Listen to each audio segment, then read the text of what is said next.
I'm Norm Chambers, and I direct the Carl Rogers Institute of Psychotherapy Training and Supervision.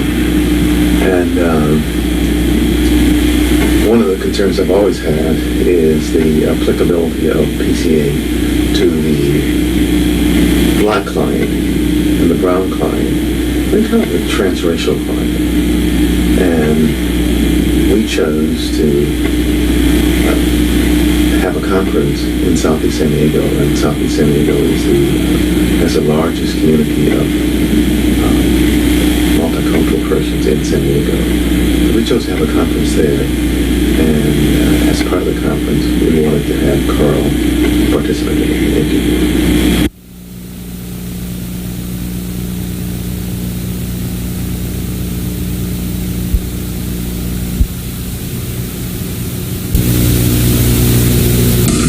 I'd be glad to hear about it. What's of concern to me right now is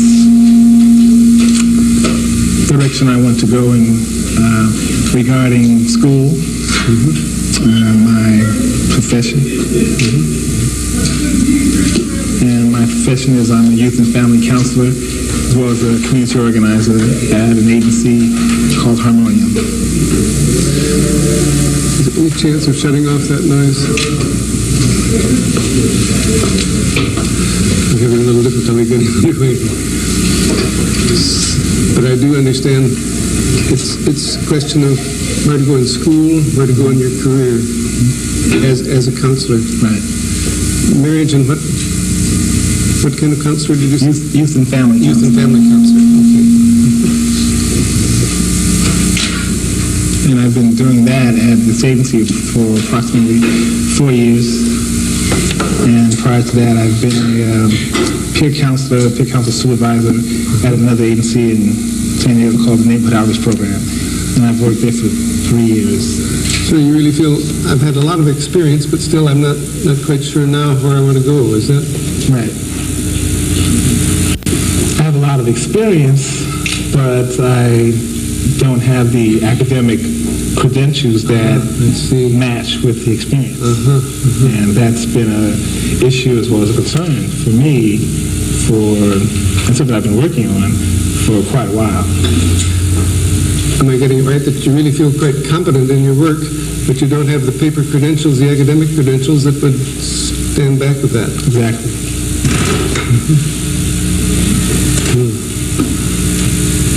That sounds like a dilemma. Yeah. Sometimes it is.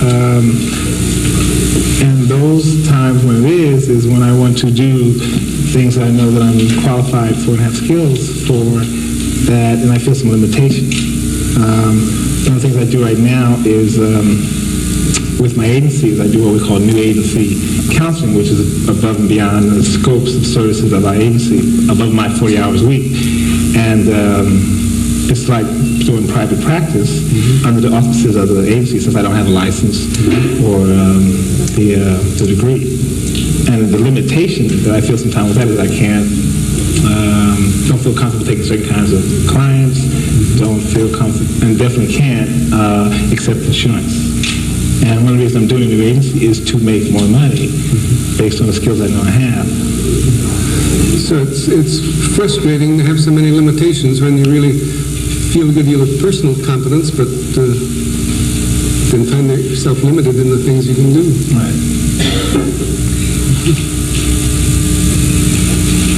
So I realized that one of the things I need to do is to go back to school to get the credentials to do that, but I've had a lot of resistance to doing that. So intellectually, you know, the thing to do is to go to school, get the degree. But inwardly, you feel to hell with that. Right.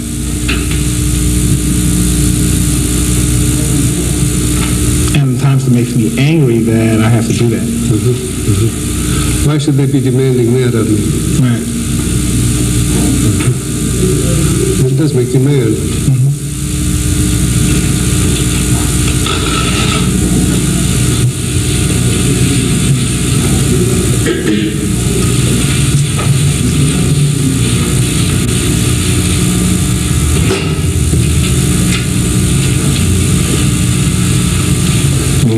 thinking about it.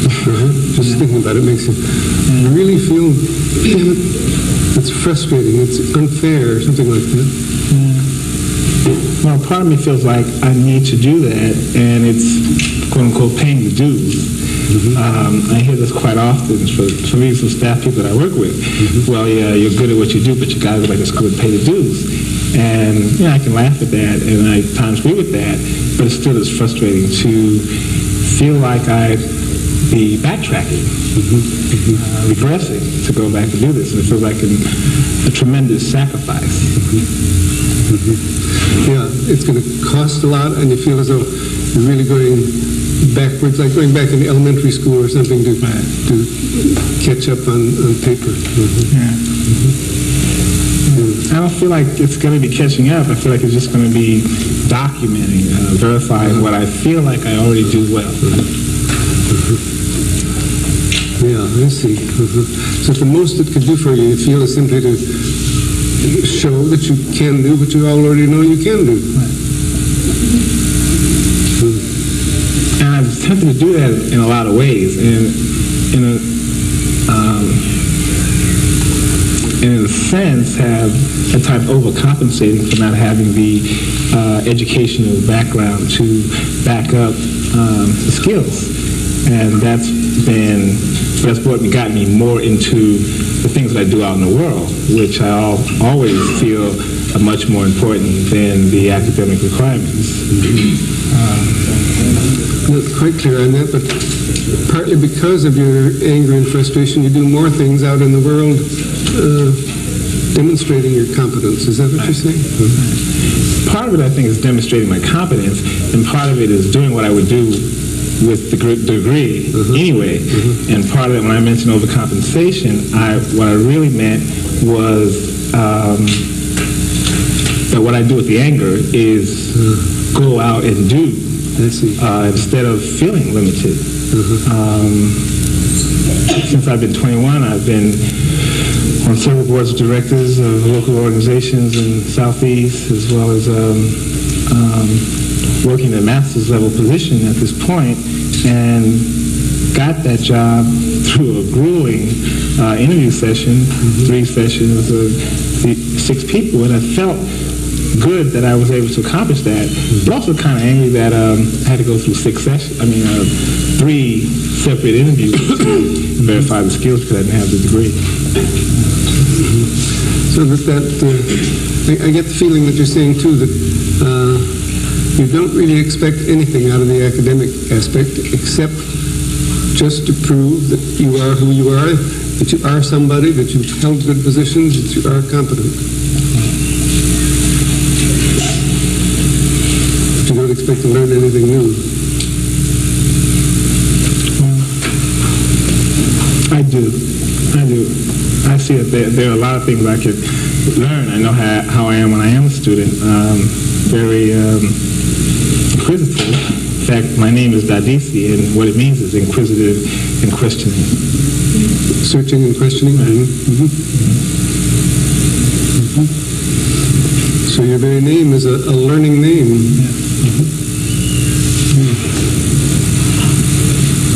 But I've often chosen to do that learning and do that inquisitiveness in other arenas. Real life, practical kinds of situations, working with people, and you mentioned earlier living what your knowledge is, and for me it's living what my knowledge and what my experience is, and sharing that with other people. I don't know that the academic is going to give me very much more, and sometimes that is that tug and pull for my own self that I can get more out of that, but it's a lot of bullshit. Part of what I hear in all that is you're saying, I'm not a conforming person. I do things in my own way, and I get there in my own way. You have to conform and fit into an academic framework. That really pisses me off.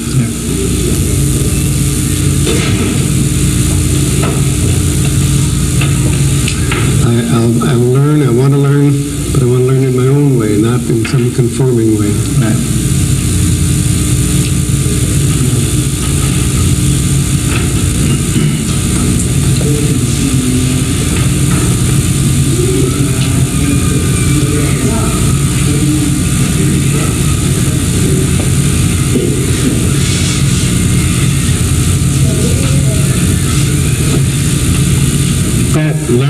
my way, when you say that touches something for me, that has a lot of significance for me. When I think my way, I'm, what I want to do, what I want to accomplish as a self-determining person. And in fact, the very event of choosing this name that I now have for the last 8 years was a self-determining event. It had a lot of significance for me in terms of who I am. I give you that history just to say a little bit more about how I feel about school. I've been going to school at college level off and on for like the last 10 years. And Atlantic City College, I've taken some classes at State College, and have not completed a BA degree to this point.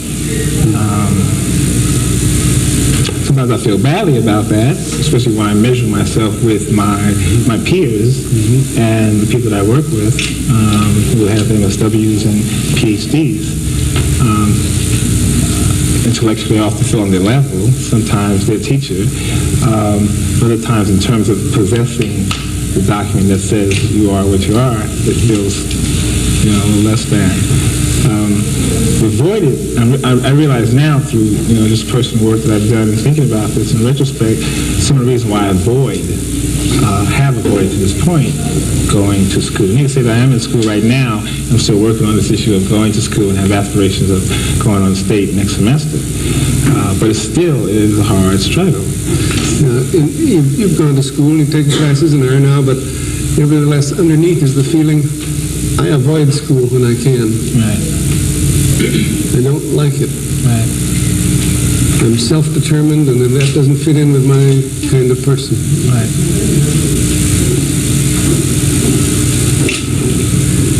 And yet you also feel frustrated when your peers have a lot more credentials than you do.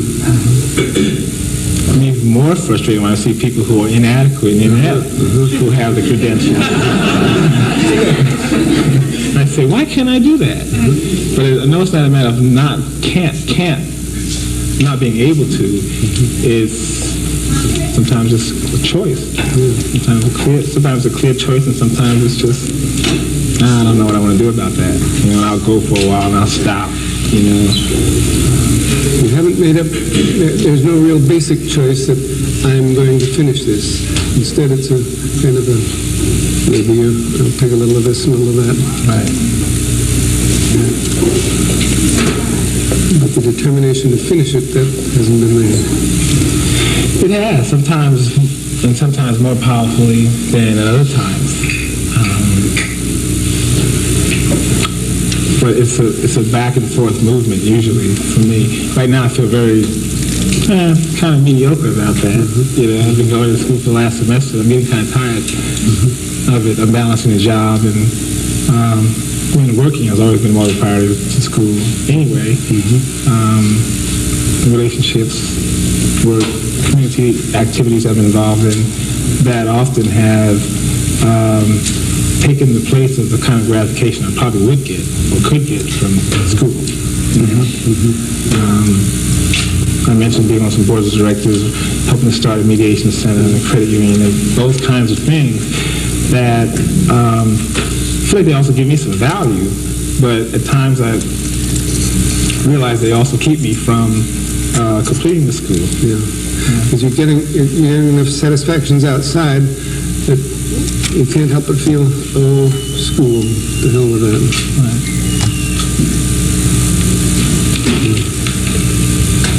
So I put aside and deprioritize it. But I sometimes have a simultaneous feeling that some of the things that I'm doing feel real incongruent with the educational level or the expectations of my educational level and what I should be able to do. There is a real mismatch between the amount of education you've had and what you're doing. Right. And the education thing is way low and what you're doing is way high.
is another piece that I don't know if I feel comfortable sharing with you.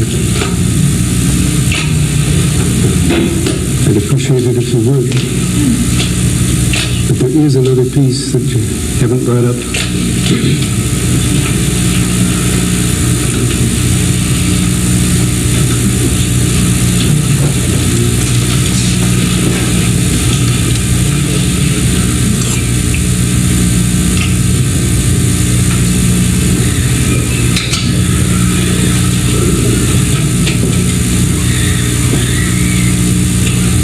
It's a real puzzle to know whether you dare to bring it up.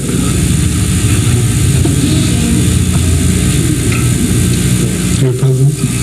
Did you say you were puzzled? No. It sounds like you're puzzled as to whether or not to bring it up. This other piece. Yes, I am.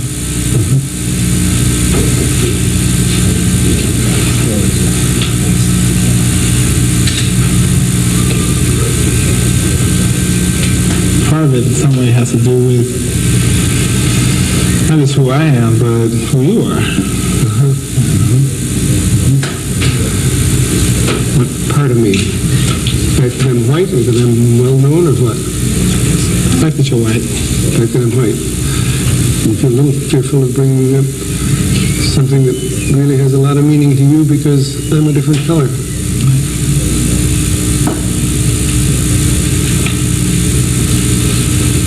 Take a chance?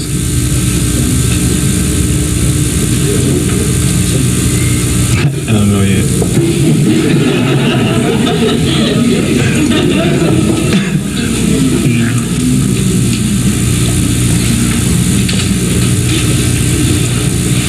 I guess I'd appreciate it if you'd try me out.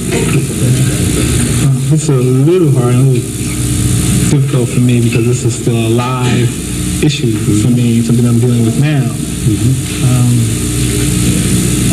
It has to do with you, the fact that you're white. It has to do with also how I feel about school. And the fact, how I've always felt about school, being a student predominantly in America, and dealing with white educational systems that never taught me anything about me. And for instance, learning history and not learning anything about black contribution to American history, world history, in fact. So part of the resentment against school is that it's been a white system.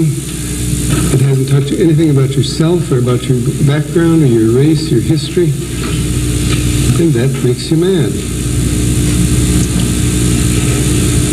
Yeah, it makes me mad, but it also motivates me to go and get it for myself and not expect white people to Not give get me it through the what I white need. system, but get it yourself. Right.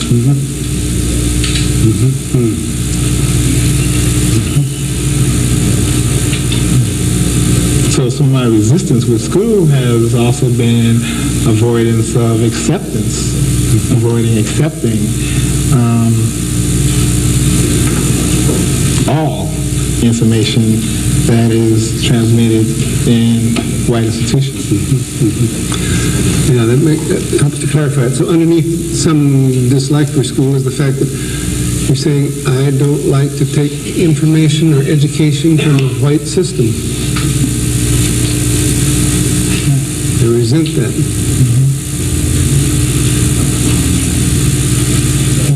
So totally white system was what felt like totally white interests at heart. It never felt like it had my interests at heart. Yeah. You were interested just in the whites.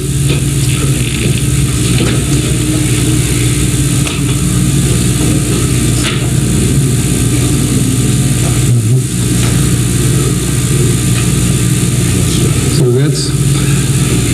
that's much deeper than just a dislike of school, isn't it? I mean, it's a real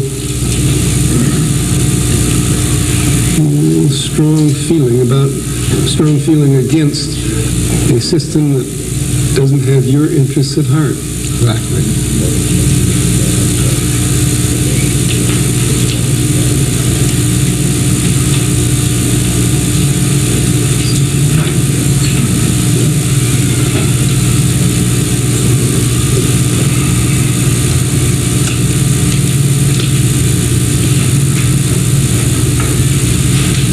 feel that with the experience I've had in public school, and I've been of the belief that the higher in this white educational system you went,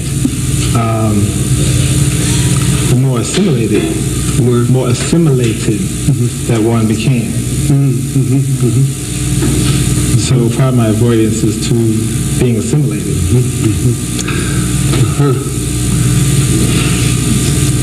The higher you go, more likelihood of being assimilated. You don't want to be assimilated. You want to be a black person.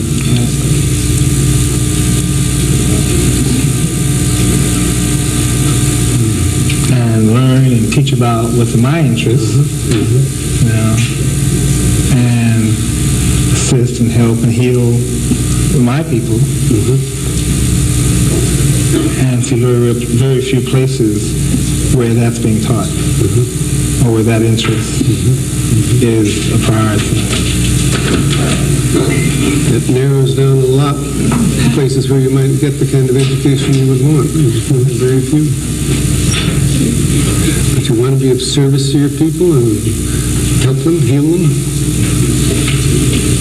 And you'd like to get the education for that, not a white education.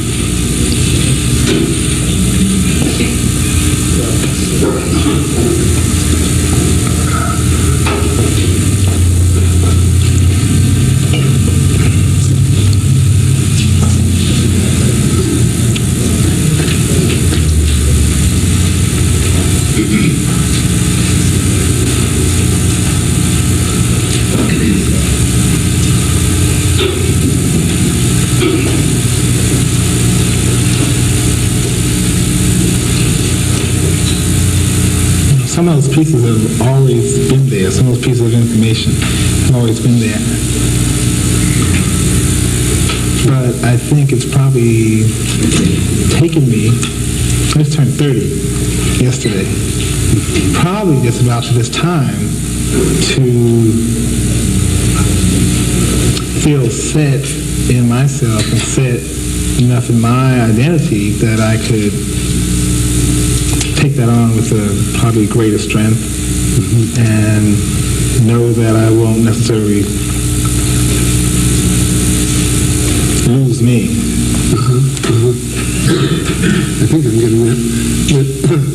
You feel now sufficient strength in your own identity that perhaps you could even take what you want from a system you don't like and not lose your identity, not be assimilated. Is that?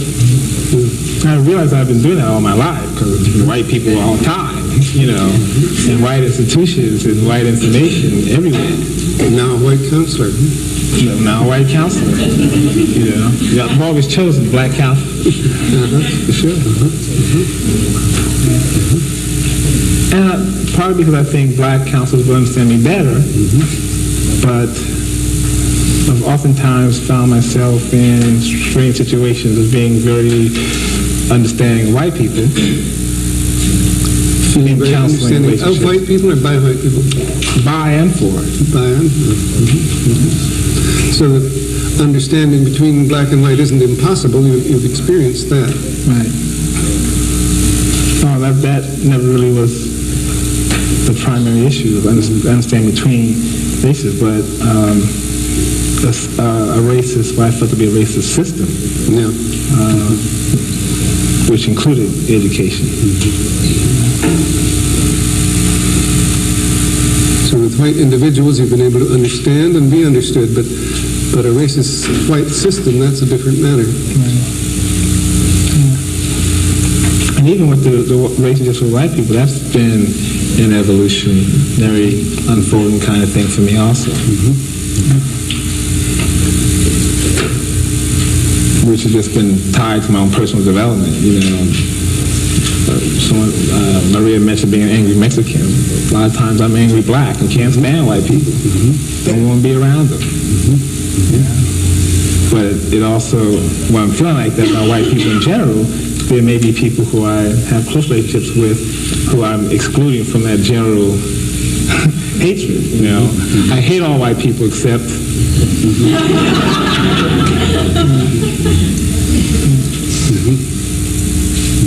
I can recall having done that since about age 12. And the feeling is I hate all the whites, and, well, except so-and-so, and so-and-so, and so-and-so. That has been a feeling. That's not so much where I am now. But the issue with school, and it's still something that I deal with. Because I know that there will be changes. There are changes happening for me now. How much I want to accept, or how much I want to open up to those changes is still something I'm not certain of and still work on. But you know, there are changes in you going on that may make a difference.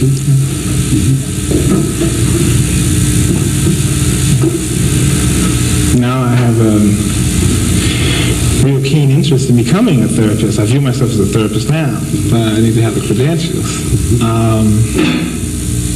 I have some similar beliefs as you in peacemaking. I mentioned being involved with the Golden Hill and Scripps Transmediation Center. Really believe in that.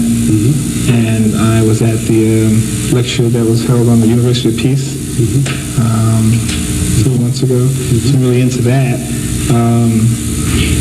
And sometimes when I think about school, I say, well, do I really need to have this education to do this? So you want to be a therapist, you want to help in the peacemaking process, and for that, maybe you have to have an education. Yeah. I see that our time is nearly up. Anything more you want to say? No.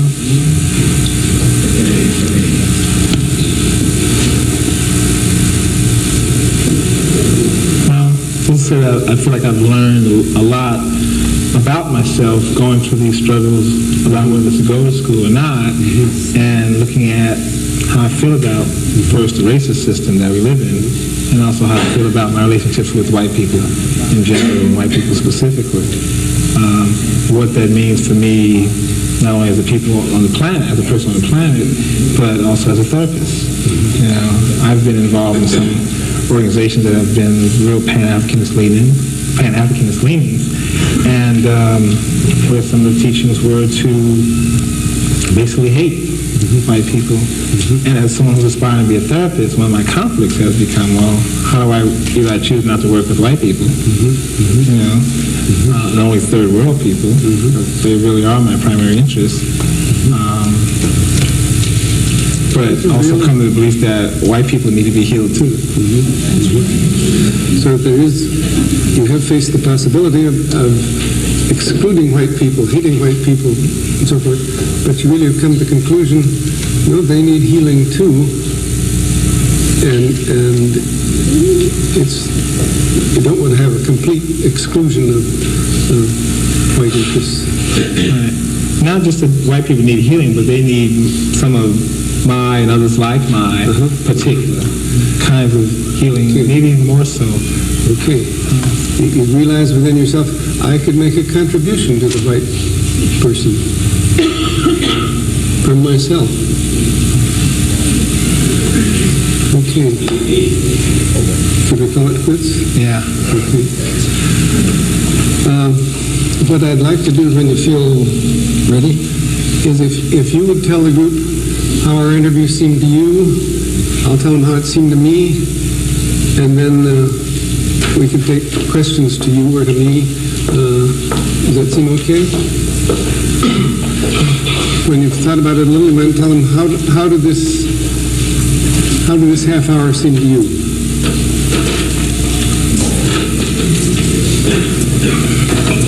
Long.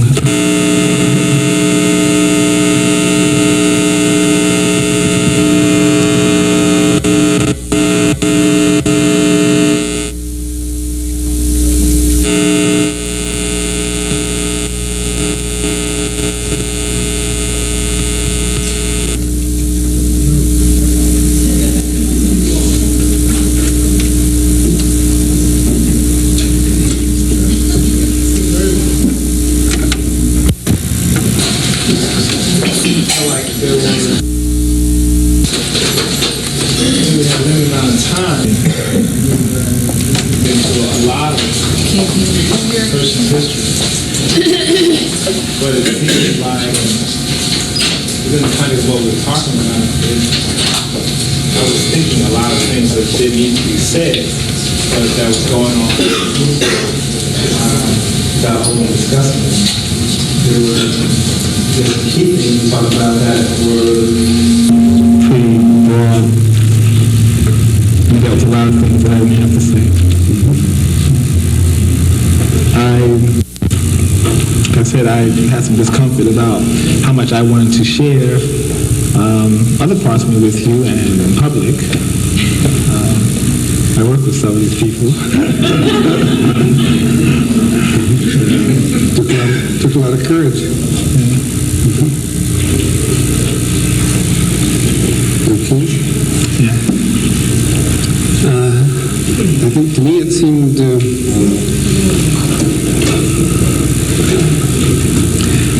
one thing I felt keenly. I felt with you and for you more than you might even know, because I'm a rebel too. I'm not black, but I'm a rebel. And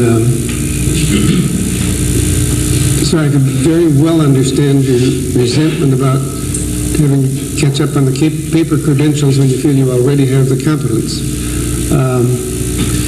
Then I was very much interested in your silences, because after each silence, we went into something more significant.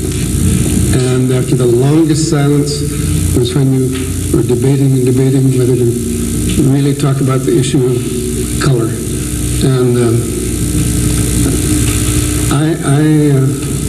I felt they were real working silences. I knew things were going on in you all the time that weren't being said, and I didn't need to know them.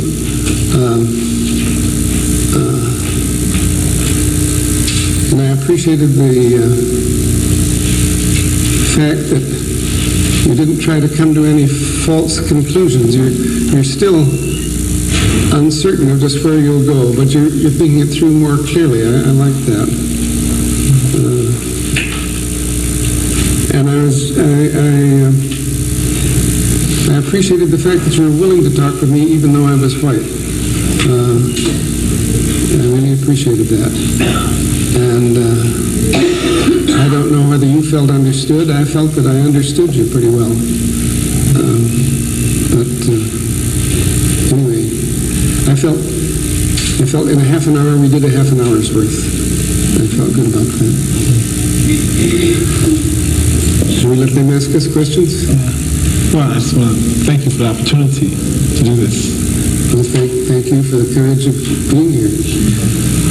Let's see if they have questions they'd like to ask either one of us.